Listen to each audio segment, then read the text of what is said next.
안녕하세요. 건강 365 아나운서 추인경입니다. 손가락 끝에 위치하고 있는 손톱은 많은 일을 합니다. 손톱이 가진 딱딱한 특성이 물건을 짚거나 할 때도 지지대 역할을 하고요. 손톱 모양의 변화가 건강의 지표가 되기도 합니다. 손톱의 색, 줄무늬, 손톱 아래 반달 모양까지 손톱을 잘 살피면 우리 건강의 위험을 의심할 수 있다고 하는데요.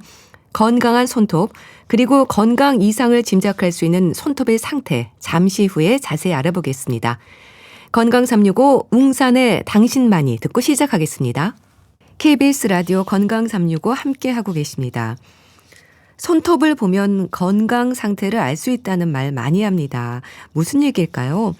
손톱을 보면서 영양 상태나 혈관 건강도 짐작할 수 있다고 하는데요. 경희대 한의대 침구과 김용석 교수에게 도움 말씀 듣겠습니다. 교수님 안녕하세요. 네, 안녕하세요. 손톱은 손가락을 보호하는 역할을 하지 않나 싶기도 한데요. 손톱이 없으면 손가락 끝이 아프기도 하고 그렇지 않나요? 예, 그렇죠. 손톱은 우리가 근데 흔히 손톱의 때만큼 생각하지도 않는다, 하찮게 여겨질 수도 네. 있지만 우리 몸에서 아주 중요한 역할을 하거든요. 말씀하신 대로 먼저 손톱의 가장 중요한 역할은 외부에 가해진 어떤 충격으로부터 이 손가락 끝에 있는 그 부드러운 살과 신경을 보호해 주거든요. 네. 만약에 이런 손톱이 없으면 조그만 충격에도 손가락 끝이 쉽게 다치잖아요. 그러면 아픈 현상이 나타나게 되고요. 네. 그리고 또 손톱은 물건을 짚거나 어떤 작은 것을 들어 올리는 이런 정교한 작업을 할 때 지지대 역할을 하거든요. 네. 만약에 이런 손톱이 없다면 이런 작업을 정확하게 또 힘있게 하기가 어려워지게 되는 거죠. 네. 근데 손톱의 상태로 건강 문제를 의심할 수 있다는 말을 하는데요. 그렇습니까? 손톱이 건강과 어떤 연관이 있는 걸까요? 그렇죠. 이제 손톱을 흔히 우리가 이제 몸의 거울이라고 하거든요. 그러니까 건강 상태를 짐작할 수 있는 아주 중요한 지표가 된다는 거예요. 그래서 이제 손톱의 이 색깔이라든지 어떤 모양이라든지 그다음에 표면의 어떤 거침 상태, 그리고 단단한 이런 상태에 어떤 변화가 생긴다면 어떤 특정한 질병이나 또는 영양의 부족 상태를 의심할 수 있거든요. 그런데 좀 조심스러운 건 뭐냐면 이 손톱 변화만 하나 가지고 어떤 질병을 단정하기보다는 이상 징후가 보인다면 병원에 방문해서 정확하게 진단받는 것이 중요한 거죠. 네. 일단은 건강 상태를 짐작할 수 있는 지표가 된다고 하셨는데요. 그럼 아무 문제 없는 아주 건강한 상태의 손톱은 어떤 모습인가요?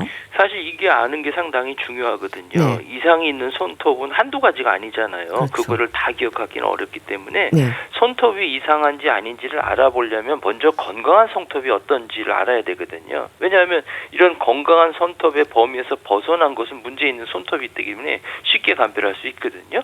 그래서 먼저는 색을 봐야 돼요. 그 손톱 아래 이제 모세혈관에 혈액이 비쳐서 보이는 그 색을 봐야 되거든요. 그래서 전체적으로 균일하고 연한 어떤 분홍색을 띠는 것이 건강한 상태의 색이거든요. 그리고 또 너무 불투명하거나 또 뿌옇지 않고 또 어느 정도 투명한 것이 좋고요. 그리고 이제 손톱 표면이 울퉁불퉁하거나 또는 가로나 세로의 줄이 없이 이제 굴곡 없이 매끈하고 자연스러운 윤기가 나야 하고요. 또 너무 쉽게 갈라지거나 부서지지 않고 적당하게 그래도 좀 단단한 것이 좋습니다. 그리고 손톱의 그 몸통은 일반적으로 이제 달걀 모양이잖아요. 그리고 또는 약간 볼록한 직사각형을 띠고 있고 양쪽 측면이 약간 모가 나거나 지나치게 둥글지 않아야 하거든요. 또 손톱 뿌리 보면 흰색의 단달 모양이 있잖아요. 요게 이제 뚜렷하게 보이는 것이 정상적인 것이라고 볼 수 있고요. 요거를 벗어난 게 조금 이상적인 것, 또 문제가 있는 손톱이라고 볼 수가 있는 거죠. 네. 거의 손톱 모양, 색, 줄무늬까지 여러 가지가 관련이 있는 거네요. 그렇죠. 손톱에서 나타나는 건강 상태를 보려면 색이라든지 형태라든지 또 주름이라든지 거칠기라든지 이런 것들을 다 관찰해 봐야 되는 거죠. 그럼 건강에 좀 문제가 생기면 손톱에도 변화가 생길 수 있다는 건가요? 그렇죠. 손톱은 사실 끊임없이 성장하고 변화하잖아요. 이런 변화는 결국은 우리 몸의 내부에 있는 어떤 건강 상태라든지 또 외부에 닿는 어떤 환경의 영향을 직접적으로 반영하거든요. 그 손톱은 사실 뭐 죽은 세포로 이루어져 있지만 손톱 아래 보면 손톱 뿌리에서 자라는 세포들이 계속해서 올라오면서 새로운 손톱을 만들어오고 있잖아요. 그러니까 이런 과정에서 건강에 내부적으로 문제가 생기거나 외부적인 어떤 요인이 가해지게 되면 손톱이 성장하는 데도 문제가 생기고 모양에도 이상이 생기고 색깔에도 변화가 나타나는 거죠. 네. 뭐 손톱 모양색 줄무늬 얘기를 하셨는데 그러니까 손톱 아래쪽에 흰색 반달 같은 모양이 있잖아요. 그게 네네. 없으면 건강이 안 좋은 거다. 뭐 손톱에 줄이 있으면 건강에 이상이 있는 거다. 이런 말은 저도 들은 적이 있는데 다 연관들이 좀 있는 거네요.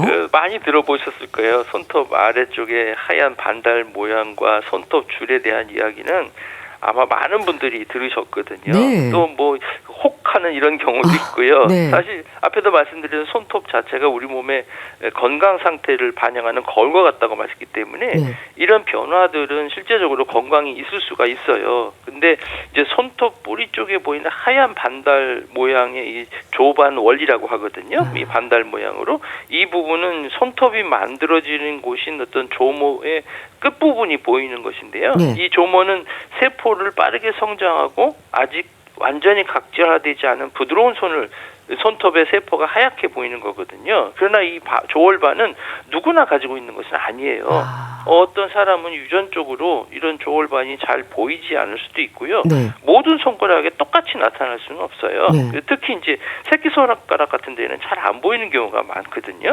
하지만 문제는 뭐냐면 갑자기 이런 조월반이 있다가 사라지거나 눈어띄게 작아지는 경우라면 뭐 영양 부족이나 내부 장기 어떤 이상이 있다고 볼 수가 있고요. 네. 결론적으로 보면 이런 조월반이 없다고 해서 무조건 건강에 문제가 있다고 단정하기는 어렵고요. 네. 원래부터 잘 안 보이던 경우가 많기 때문에 그렇거든요. 그렇지만 이제 평소에 잘 보이던 이런 조월반이 갑자기 없어지거나 눈에 띄게 줄어든다면 혹시 다른 건강에 이상의 문제가 있는지를 살펴볼 필요는 있는 거죠. 네.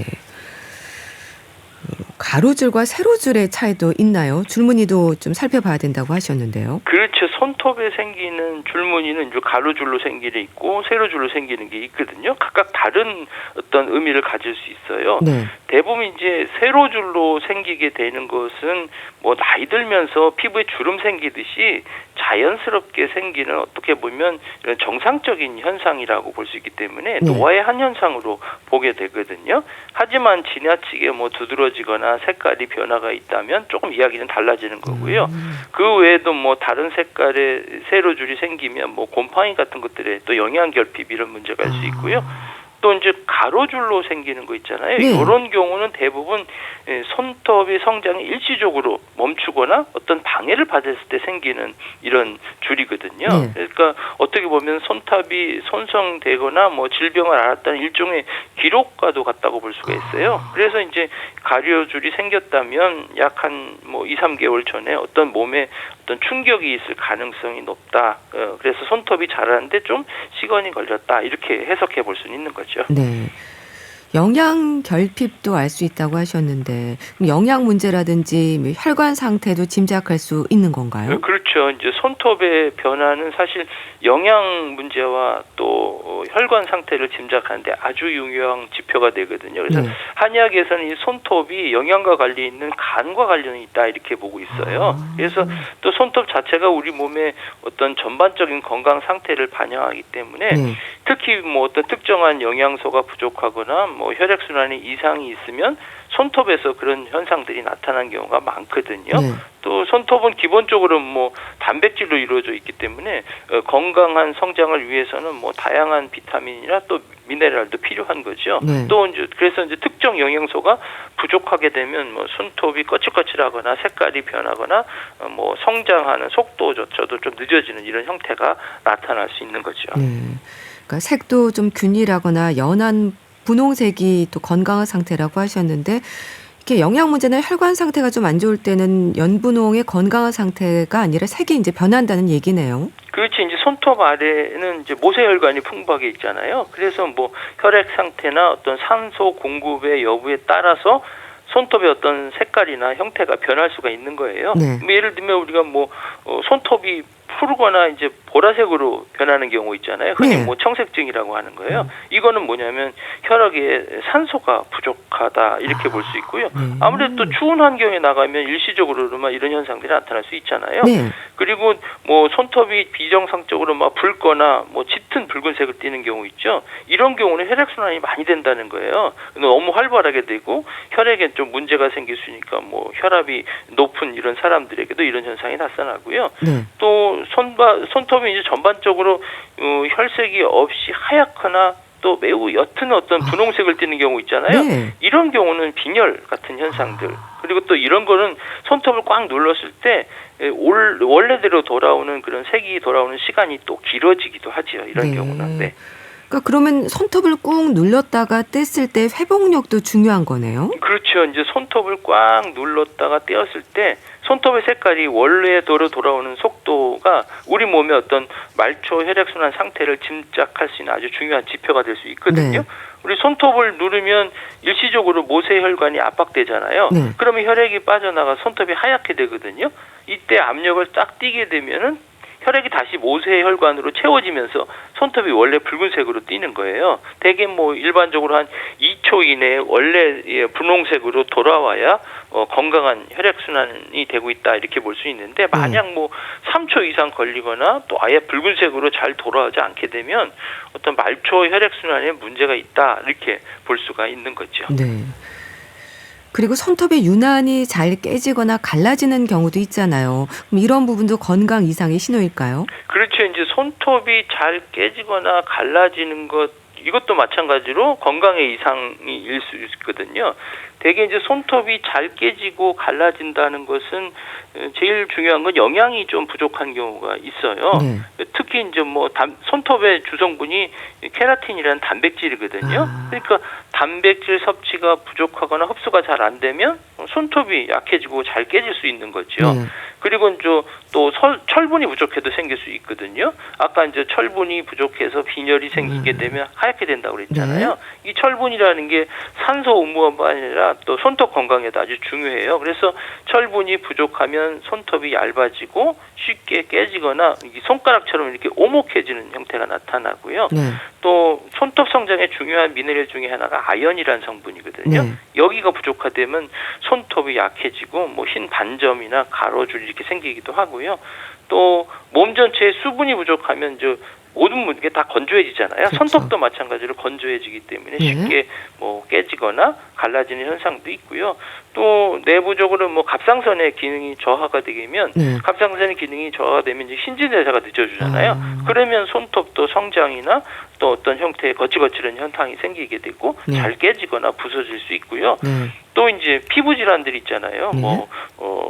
손톱 무족 같은 거 이런 자체에서 문제가 생겨서 손톱이 두꺼워지고 변색이 되거나 또는 뭐 부러지고 또는 뭐 깨지는 이런 현상들이 생길 수는 있고요. 그 외에도 뭐 외부적인 문제도 생길 수 있잖아요. 뭐 손을 자주 물에 닿거나 또 마르기를 이렇게 닿았다 말았다 이렇게 반복하게 되면은 이제 손톱의 유수분 밸런스가 깨지잖아요. 그러면 건조해지고 약해지고요.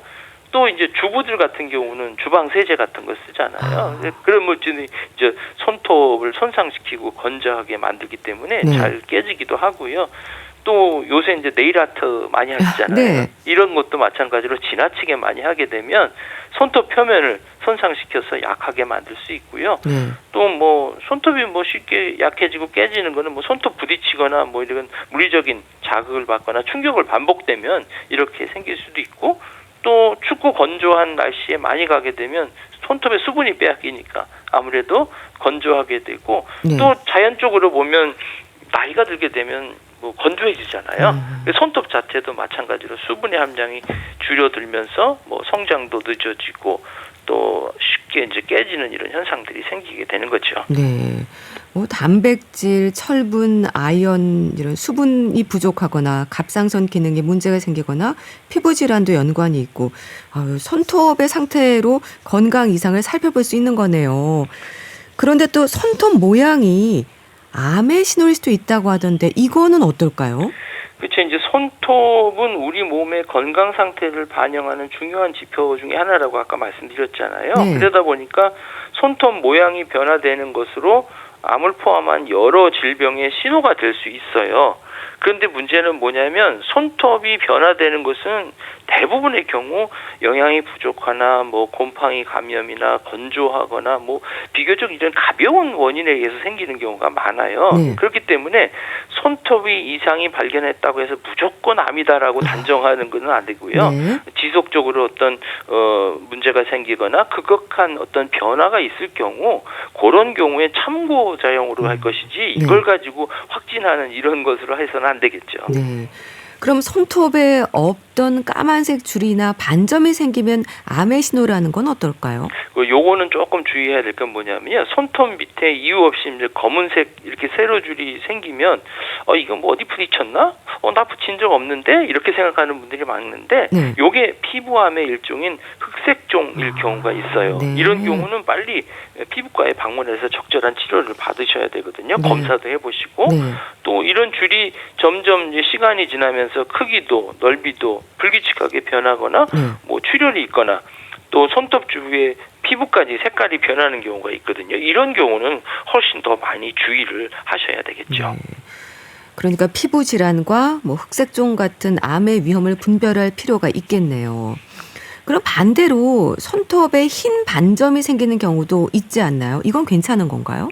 그렇죠. 이제 손톱에도 이제 흰 반점이 생기는 경우가 있거든요. 이거를 의학적으로는 손톱 백반증 뭐 이렇게 얘기도 하거든요. 네. 이런 현상은 사실 뭐 흔한 현상이에요. 대부분의 경우는 크게 걱정할 필요가 없거든요. 네.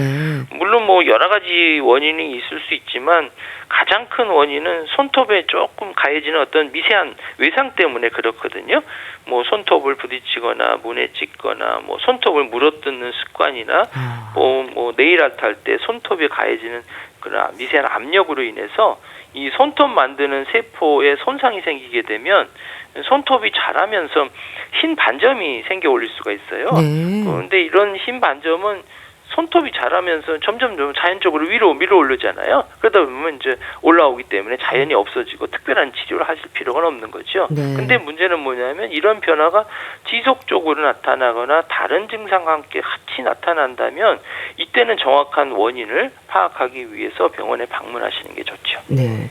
그러니까 손톱도 자주 확인을 해야겠네요. 일단은 영양에 문제가 없으면 좀 손톱 변화도 적겠네요. 그렇죠. 손톱도 사실은 뭐 거울 보듯이 보는 게 좋거든요. 네. 왜냐하면 손톱이 몸의 건강을 보여주는 건강한 지표이기 때문에 그렇거든요. 그래서 주기적으로 뭐 거울 보듯이 보는 이런 습관이 좀 필요할 거고요. 말씀하신 대로 영양에 문제가 없다면 손톱 변화도 적고 건강한 상태의 손톱을 유지할 가능성이 높거든요. 이런 건강한 손톱이라는 건 앞에도 말씀드렸지만 충분한 단백질이라든지 비타민이라든지 미네랄 바탕으로 잘 성장하고 유지되는 거거든요. 네. 그러니까 영양소가 골고루 공급되면 괜찮은데 그렇지 않으면 손톱이 약해져서 깨지고 쉽게 갈라질 수 있고요. 네. 또 자라는 속도도 늦어지고 색깔도 변하고 표면도 울퉁불퉁하고 뭐 줄도 생기기도 하고 그렇거든요. 그렇기 때문에 결국은 건강하게 손톱을 유지하기 위하면 균형 잡힌 영양 섭취가 가장 기본적이라고 볼 수가 있죠. 네. 또 앞서 혈관 상태도 짐작할 수 있다고 하셨는데 손톱이 원래 혈액순환이 잘 되는 곳이지 않나요? 손톱 지압도 많이 하잖아요. 그렇죠. 손톱 끝이 특히 이제 손톱 아래 주변에는 우리 몸의 가장 작은 혈관이 모세혈관이 아주 촘촘하게 분포돼 있어요. 네. 그러니까 이제 손톱 주변은 원래 혈액순환이 가장 활발한 곳이거든요. 그래서 이제 손톱 주변을 지압하게 되면 혈액순환을 촉진하는 데 큰 도움을 줄 수 있고요. 또 한의학에서는 손톱 하나하나마다 오장육부와 관련이 있기 때문에 그 부분을 자극하게 되면 전신의 혈액순환도 좋아지게 되는 거죠. 네. 그러니까 혈액순환을 잘 되게 하는 방법으로 손톱을 눌러주라는 말도 있던데 저도 좀 손이나 손톱을 잘 눌러주거든요. 근데 좀 효과가 있는 것 같기도 하더라고요. 그렇죠. 이제 손톱 주변을 지압하는 것은 말초 혈액순환을 촉진하는 데 아주 효과적이라고 알려졌고요. 네. 지압을 통해서 이제 이런 물리적인 자극을 하게 되면 혈액순환을 좋게 해주고 혈류량을 증가시켜 주니까 신진대사에 도움이 될 수 있고요. 네. 이 손가락 끝에는 뭐 혈관뿐만 아니라 말초 신경도 많이 분포되어 있거든요. 이건 자극을 주게 되면 전신에 영향을 미쳐주고 또 앞에서 말씀드린 대로 손가락 끝은 각각마다 오장육부와 관련이 있어요. 특히 네. 엄지손가락은 폐와 관련이 있고요.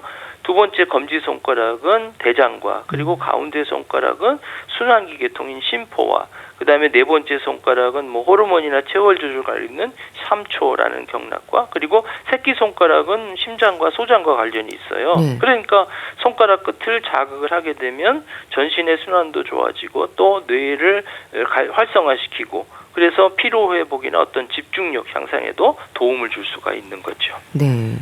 그러니까 손가락 끝과 오장육부가 관련이 있다고 하셨는데 지압을 할 때 이런 부분들을 좀 꾹꾹 눌러주면 도움이 되겠네요. 그렇죠. 지압을 할 때 특히 이제 호흡기가 좀 불편하다 그러면 첫 번째 손가락의 첫 번째 마디 있잖아요. 그 부위를 꾹꾹 눌러주고 소화가 잘 안 되면 두 번째 이렇게 해서 뭐 스트레스를 많이 받으면 새끼 손가락이 있는 쪽 이렇게 해서 자극을 하게 되면 오장육부를 좋고요. 이거를 한꺼번에 해줄 수 있는 가장 좋은 방법은 뭐냐면요. 박수하는 거예요. 아, 박수요? 네. 아, 그렇군요. 또 혈액순환이 좋아지면 몸의 체온이라든지 건강에 도움이 되지 않을까요? 이런 것들을 좀 해주는 것도 도움되고 박수를 쳐주는 것도 도움이 될 것 같고요. 그렇죠. 이제 혈액순환이 좋아지면 우리 몸의 뭐 체온 조절은 물론 전반적인 전신의 어떤 건강에도 아주 좋은 영향을 미치거든요. 왜냐하면 우리 몸의 모든 기능은요 혈액순환에 크게 의존하고 있기 때문에 그래요.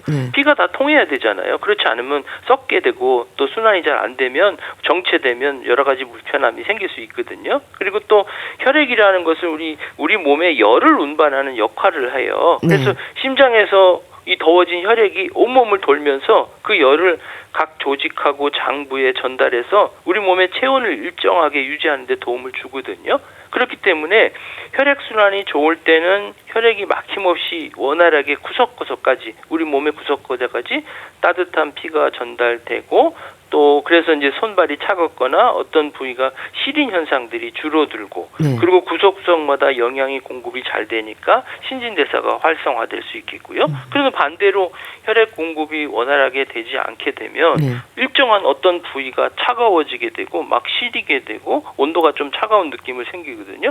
결국 이 혈액순환이라는 것은 우리 몸의 생명활동 그 자체라고 할 수가 있어요. 그래서 혈액순환이 원활하다는 것은 몸 전체가 유기적으로 잘 진행하고 있다 이런 뜻이고 건강하고 활력 있는 삶을 위해서 기본 중에 기본이 바로 혈액순환을 좋게 하는 것이고 그러면 손바닥을 두드리거나 아니면 박수를 하거나 손톱을 지압하는 것이 좋은 방법이라고 볼 수가 있습니다. 네. 앞서 또 손톱이 유난히 잘 부서지고 건조한 곳도 또 영양 면에서 살펴볼 필요가 있다고 하셨는데 손톱의 자라는 속도는 어떨까요? 유난히 잘 자라는 사람도 있고 그렇지 않은 사람도 있지 않나요?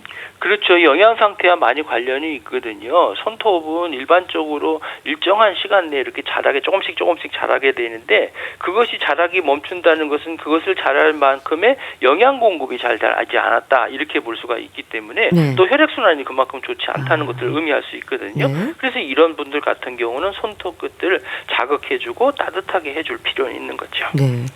또 많은 분들이 그 매니큐어를 비롯해서 손톱에 뭔가 장식을 하지 않습니까? 네네. 손톱 건강과 관련해서 이런 부분들은 어떨까요? 네, 이런 부분들은 이제 매니큐어나 이런 것들을 하게 되면은 물론 외부 손상에 의해서 좀 방어하는 역할도 하겠고요.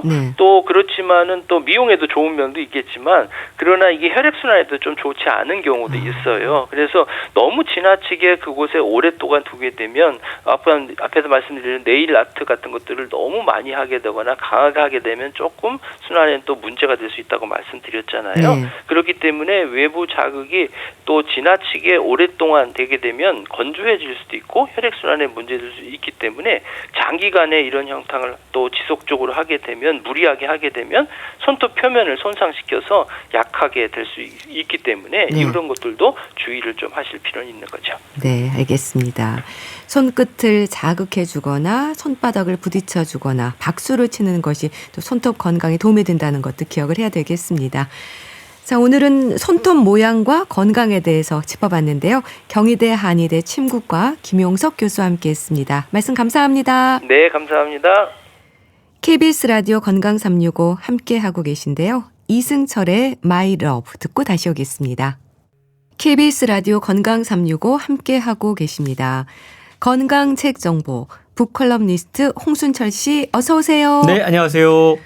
오늘은 수면과 관련한 책을 들고 오셨네요. 수면의 뇌과학 어떤 내용일까요? 예. 잠이 정말 중요하죠. 네. 근데 저는 이 책을 읽으면서 잠이 우리의 건강과 너무나 밀접한 영향을 미치고 있고 우리가 생각하지 못했던 부분까지 관여하는구나라는 생각을 했는데요. 네. 책은 치매, 암, 우울증, 비만을 예방하고 지친 뇌를 회복하는 9가지 수면 솔루션이라는 부제가 적혀 있습니다. 네. 이 책의 저자인 크리스 윈터는 30년 경력의 신경과학자이면서 수면의학자입니다. 책을 통해서 우리가 잘못된 수면 습관 그리고 잘못된 정보로 인해서 좀 수면에 문제를 겪고 있다라고 이야기를 합니다. 네. 무엇보다 불면에 대한 과도한 걱정이 질 좋은 수면을 방해한다라고 꼬집고 있는데요. 네. 그래서 불면 문제를 해결을 하려면 수면의 작동 원리를 먼저 제대로 이해를 해야 되고 자신의 수면 문제가 어떤 건지 정확히 파악해야 되고 네. 습관을 차분히 고쳐야 한다라고 강조를 해요. 근데 대부분의 사람들은 수면에 문제가 생기면 손쉬운 방법을 택합니다. 예를 들어서 잠들기 전에 와인을 한 잔 마신다거나 네. 알코올의 기운을 빌리죠. 또 요즘은 멜라토닌 영양제라든가 호르몬제들이 많이 나와 있다 보니까 네. 심지어 수면제 처방까지 받아서 자꾸 무언가를 더하는 식으로 이례적 대응에 그치고 있다는 거죠. 이 저자의 이력이 상당히 특이한데요. 이분은 미국의 유명한 예를 들어 보스턴 레드삭스라든가 메이저리그 야구팀 그리고 NBA 리그 농구팀 다양한 스포츠 리그에서 수면 자문을 맡은 풍부한 경험이 있다고 그럽니다. 네. 특히 미국의 메이저리그 야구 선수들은 먼 거리를 비행기를 타고 이동해야 되지 않습니까? 땅덩어리가 크다 보니까 네. 시차에 문제가 생긴 경우가 많습니다. 아, 그렇겠네요. 낯선 잠자리 환경 때문에 수면에 애를 먹게 되는데 네. 그럴 때마다 이 윈터 박사가 믿음직한 해결책을 제시한 덕분에 선수들은 컨디션을 늘 최상으로 유지할 수 있었다고 그럽니다. 세계 정상급의 운동선수들의 수면 주치를 맡으면서 수면 습관을 개선시켜서 그들로 하여금 최선의 성과를 내도록 했던 다양한 경험들이 있다는 거죠. 네. 그 경험과 임상 사례들이 책을 통해 소개가 되고 있습니다. 네. 그러니까 수면에 대한 오해, 불면에 대한 지나친 걱정도 잠을 못 들게 하는 원인일 수 있다는 건데요. 그렇습니다. 저자가 이제 수면 의학자여서 여러 사례들이 있을 텐데 사실 우리나라뿐 아니라 전 세계가 수면 문제가 고민이지 않습니까? 그렇습니다. 하지만 우리나라가 아마 수면 문제에 있어서는 OECD 국가 가운데 거의 1등일 것 같아요. 우리가 6시간 58분을 한국인들의 평균 수면 시간이라고 그래요. 그렇군요. 근데 이게 OECD 회원국 평균보다 18% 부족하다고 그럽니다. 그리고 대한수면연구학회가 발표했던 2024년 한국인의 수면 실태 보고서를 보면 네. 매일 잘 잔다라고 답변한 비율이 전체 7%밖에 안 된다고 그래요. 그러니까 대부분은 수면의 질이 낮은 것으로 평가할 수 있다라는 거죠. 네. 근데 이 보고서에는 사실 함정이 있습니다. 왜냐하면 수면에 대해서는 주관적인 평가가 중요하게 여겨지기 때문이죠. 무슨 말이냐면 네. 실제로는 잘 잤어요. 근데 잘 못 잤다라고 느끼는 분들은 잘 못 잤다라고 답변을 합니다. 아, 그렇겠네요. 그리고 대부분의 사람들이요. 나는 늘 잠이 부족하다. 라고 느낀다고 그래요. 아, 그렇군요. 그러다 보니 설문조사는 사실 수면에 대해서 정확한 통계를 보여주기에는 한계가 있다라는 점을 우리가 기억을 해야 되는데 네. 어쨌든 잠은 최고의 만병통치약이거든요. 그렇죠. 잠을 자는 동안 우리 뇌는 노폐물을 제거하고 또 지친 장기는 휴식을 통해서 기능을 회복하고 면역력을 높일 수가 있습니다. 근데 만약에 잠이 부족하면 어떤 일들이 생기는지 네. 심장 같은 주요 장기들이 망가질 수 있습니다. 심한 경우 암을 초래할 수 있다라는 연구 결과도 나오고 있고요. 네. 또 정신질환과도 상당히 깊은 연관성이 있죠. 우울증 환자의 상당수가 수면 장애를 겪고 있는 경우가 많습니다. 네. 그만큼 수면이 우리의 건강한 삶에 필수적인데요. 그런데 사실 우리는 알면서도 잘 자는 거에 대해서 큰 중요한 우선순위를 두고 있지 않습니다. 매일 해야 할 일이 많아서 네. 또 조금이라도 더 놀고 싶어서 여러 가지 이유로 잠을 후순위로 미루고 있는데 저자는 아니 잠이야말로 가장 우선 순위에 둬야 되는 건강 요소다라고 이야기하고 있습니다. 네. 그 말씀하셨듯이 수면 부족을 호소하는 분들이 그만큼 많고 또 잠과 관련한 책들이 사실 엄청 많잖아요. 그렇죠. 그만큼 수면 부족 또 불면증으로 고생하는 분들이 많다는 걸 텐데 잠이 정말 중요하지 않습니까? 그렇습니다. 잠은 우리의 노폐물을 제거하는 요소들을 상당히 많이 기능들을 끌어올릴 수 있거든요. 네. 잘 자야 다음날 우리가 상쾌한 기분으로 하루를 살아갈 수가 있습니다. 그렇죠. 그런데 저자는 잘못된 정보, 신문 기사 이런 걸로 인해서 불면증을 둘러싼 오해가 심각하다라는 점을 먼저 지적을 하고 있어요. 예를 들자면 수면과 각성 상태를 하나의 스위치로 생각하는 거. 하나를 켜면 하나는 꺼진다. 절대 그렇지 않다고 그럽니다. 그래서 보통 이런 사고방식이 있으면 잠잘 타이밍을 놓치면 밤새 깨 있어야 된다는 불안감이 앞서게 되거든요. 그렇군요. 또 꿈을 꾸면 잠을 설친 것이고 그렇지 않으면 푹 잤다라고 생각하는 거 이거 역시 잘못된 생각이다라고 이야기합니다. 네. 사실 꿈 수면은요 몸의 통증 완화 작용을 담당해서 오히려 꿈을 꾸지 않으면 우리의 지친 몸은 회복할 기회를 잃는다고 그래요. 네. 그러니까 우리가 알고 있는 상식과 실제 과학적인 지식은 다를 수 있다는 거죠. 사실 모두 꿈을 꾸지만 어떤 사람은 꿈을 기억하고 네. 어떤 사람은 기억하지 못할 뿐이라는 거 생각해 보면 좋을 것 같고요. 네. 또 아침형 인간이 성공한다라는 통념이 한동안 우리 사회를 자리 잡았습니다. 네. 이것도 사실은 수면의 메커니즘 측면에서 보면 사실과 다르다라는 겁니다. 그렇군요. 우리는요, 뭐 아침형, 저녁형 이렇게 태어나는 게 아니라 네. 어릴 때는 젊을 때는 보통 저녁형 인간이었다가 네. 나이 들수록 생체 시계가 조금씩 아침형으로 앞당겨지는 것뿐이다. 라고 이야기합니다. 예. 그래서 어떤 크로노타입인가가 중요하지 않고 기상 시각을 일정하게 유지하는 것이 젊을 때나 나이 들어서나 수면을 안정화시킬 수 있는 최고의 성과를 내는 핵심 비결이다라고 알려주고 있습니다. 네. 잠에 대한 오해를 좀 짚어주셨는데 그런데 일단 일어나는 시간은 일정하게 유지하는 게 불면의 위험을 줄이는 방법이라는 거는 맞는 거네요. 그렇습니다. 불면증도 사실 종류가 되게 다양해요. 네. 그러니까 아예 잠을 한숨도 못 자는 경우도 있지만 분명히 잠을 잤는데도 잠을 잔 것 같지 않은 상태 이것도 불면증에 해당할 수 있거든요. 네. 일례로 역설 불면증이 소개가 되더라고요. 이건요 실제로 자는 시간에 비해서 자신이 아주 적게 잤다라고 느끼는 겁니다. 또는 아예 잠을 자지 못했다라고 생각하는 거예요. 이것도 네. 하나의 증상인데요. 수면의 상태가 만족스럽지 않았다라는 뜻이죠. 실제는 많이 잤는데. 그래서 책은 수면에 대한 깊이 있는 이해가 있어야 잠을 제대로 잘 수 있다라고 이야기하고 있는데요. 네. 잘못 자고 있다라는 강박에서 벗어날 필요가 있다라는 거죠. 이게요. 참 우리 뇌가 신기한 게 네. 자야지. 잘 자고 싶다. 네. 이 생각을 계속하면 이게 강박이 생깁니다. 이게 우리 뇌를 지배해요. 역설적으로 잠을 잘 못 잘 수 있다고 그럽니다. 뿐만 아니고 각성이나 불안 상태가 있으면 이게 또 잠드는 걸 방해하거든요. 네. 그러니까 예를 들자면 뭐 잠자리에 누웠는데 어디서 연기 냄새가 난다라고 한번 생각을 해보세요. 잠 못 자거든요. 그렇죠. 침대 밑에서 무언가 막 움직이는 소리가 들리는 것 같아요.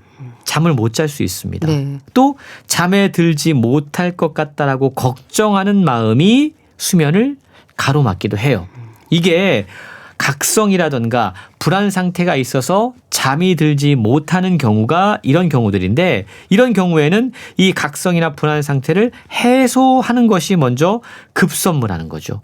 근데 우리는 이 근원적인 문제를 해소하려고 하기보다는 그냥 약물의 도움을 얻어서 수면을 좀 자려고 하는 경우들이 있다라는 그런 건데요. 경우가 많죠.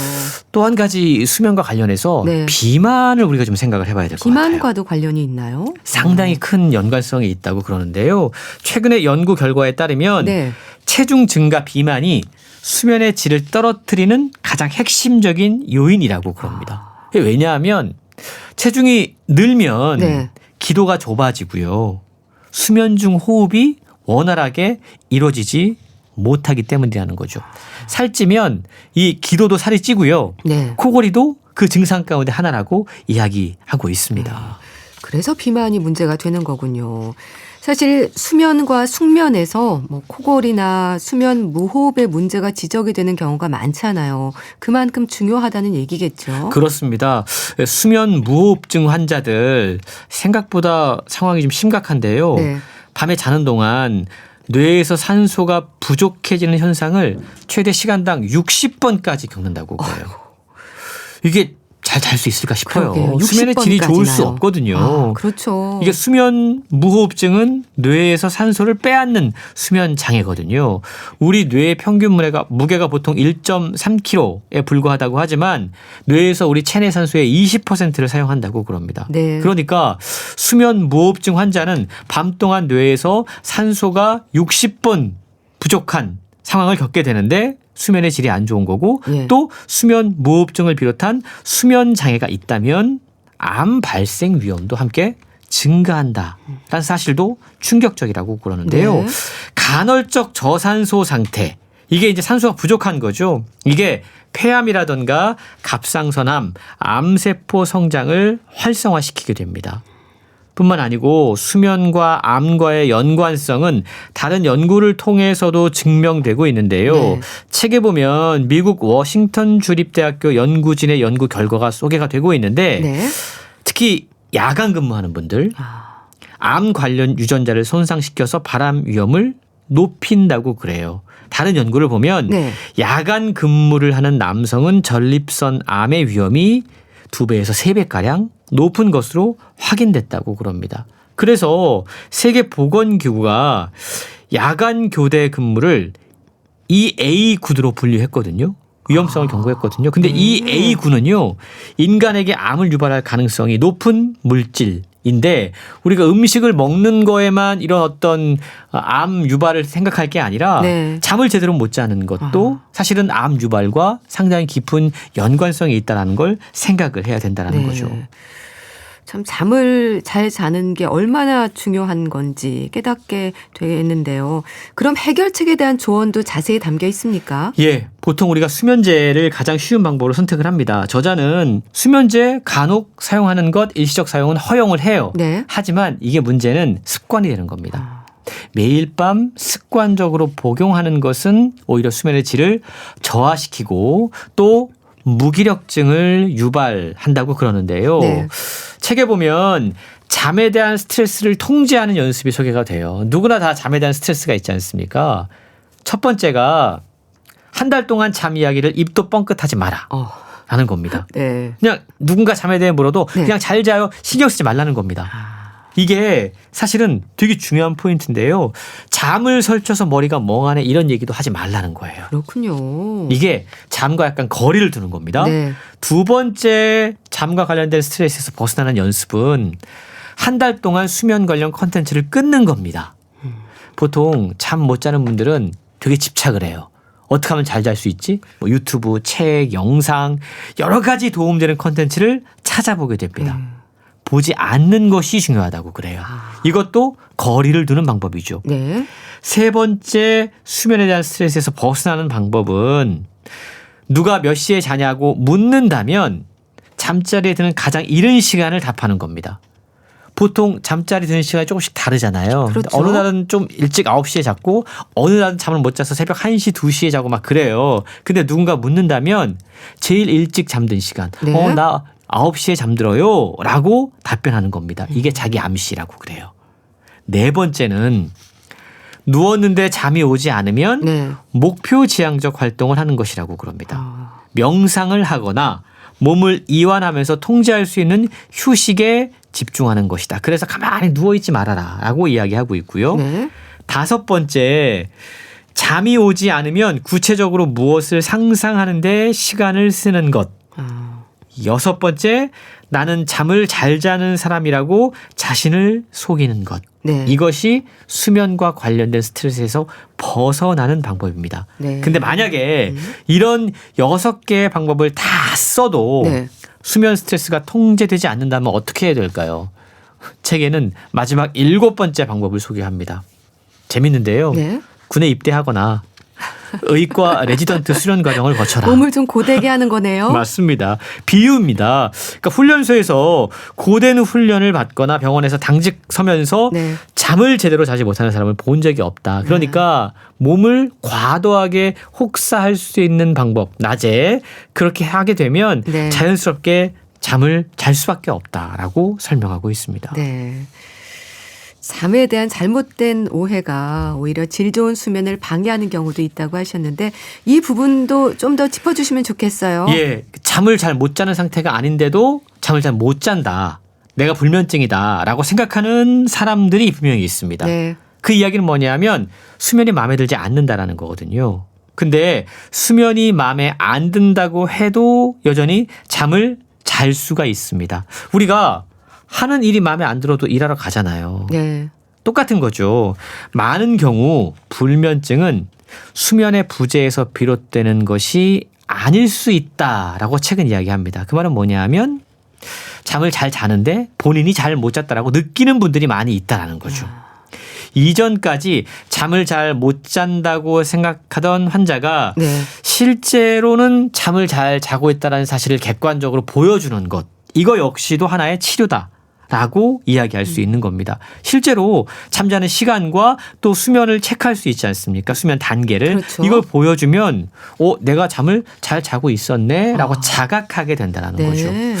꿈과 수면의 관계에 대한 이야기 다시 한번 하면 보통 우리가 꿈 때문에 잠을 설쳤다라고 이야기하잖아요. 근데 꿈은 어느 정도 깊은 수면 상태에서 가능하다고 그래요.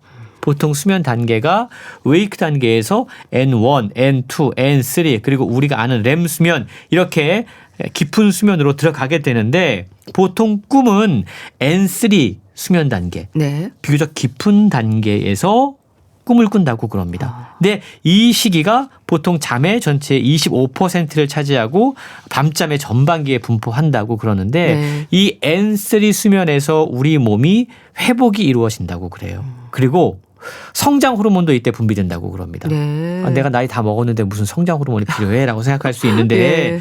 성장 호르몬은 발육에만 중요한 게 아니라 운동선수들에게 있어서 집중력 강화라든가 네. 혹은 지친 근육 같은 것들을 회복시키는 거 이런 것들을 통해서 선수들로 하여금 최상의 실력을 발휘하도록 돕는 데 큰 기능을 하기 때문에 네. 이 수면에 있어서도 이 성장 호르몬이 분비되는 게 상당히 중요한 포인트다는 점도 기억하면 좋겠습니다. 네, 알겠습니다. 자, 오늘 책 수면의 뇌과학 또 설명해 주셨는데요. 북컬럼니스트 홍순철 씨와 함께했습니다. 감사합니다. 고맙습니다. 뮤지컬 캣츠 OST 가운데서 메모리 보내드리면서 인사드릴게요. 건강365 아나운서 최인경이었습니다. 고맙습니다.